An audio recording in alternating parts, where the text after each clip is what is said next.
Hello and welcome back to Dice and Anarchy.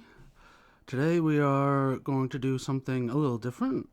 We are going to go over our top picks for most interesting commanders from Outlaws of Thunder Junction. I'm going to go in no specific order, starting with number 5, Campbell, the Profiteering Mayor. He is a 2/4 for one generic, a white, and a black.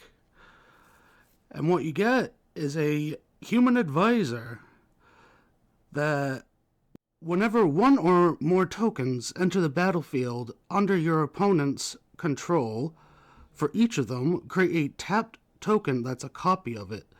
It only triggers once each turn, so it's really good for the player that really likes to dump out tokens.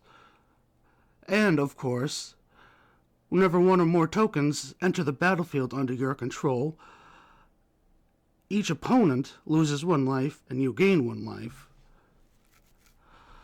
So it's a real good time to get those Mondrax and Ozertox to double and triple your tokens. And, of course, since we're running black, might as well run that Sanguine Bond and Exquisite Blood combo. At number 4, we have Erit, the Beguiler. For 1 and Esper colors, so white, blue, black, we get a 4/4 Human Warlock with lifelink. And whenever an aura you control becomes attached to a non-land permanent an opponent controls with mana value less than or equal to that aura's mana value, gain control of that permanent for as long as that aura is attached to it.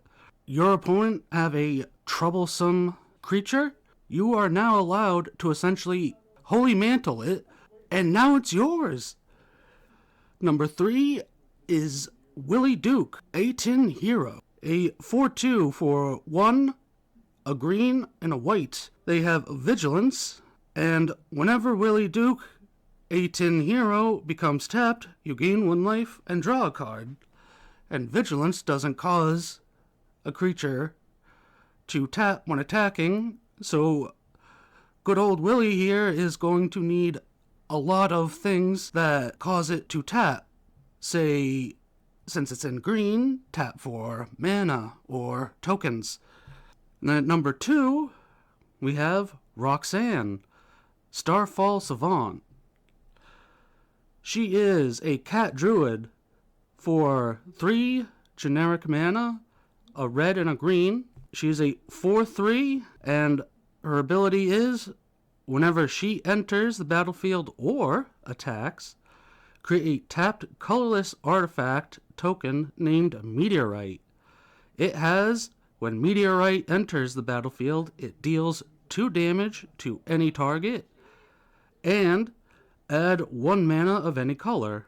Her second ability is really why you're here.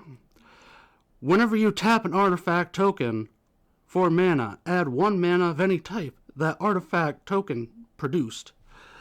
So we got green and red Meteorite, which she produces, and then a deck essentially based all around treasures, gold, and power stones, because now they tap for double, or 1 extra.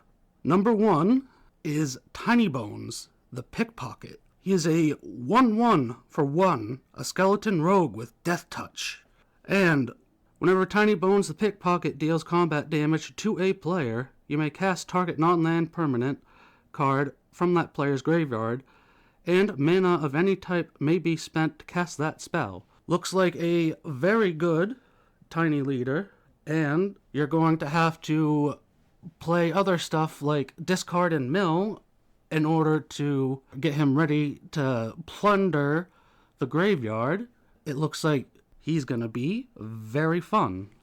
And that is Dice and Anarchy's top 5 interesting commanders from Outlaws of Thunder Junction. Make sure to like and share your thoughts in the comments down below.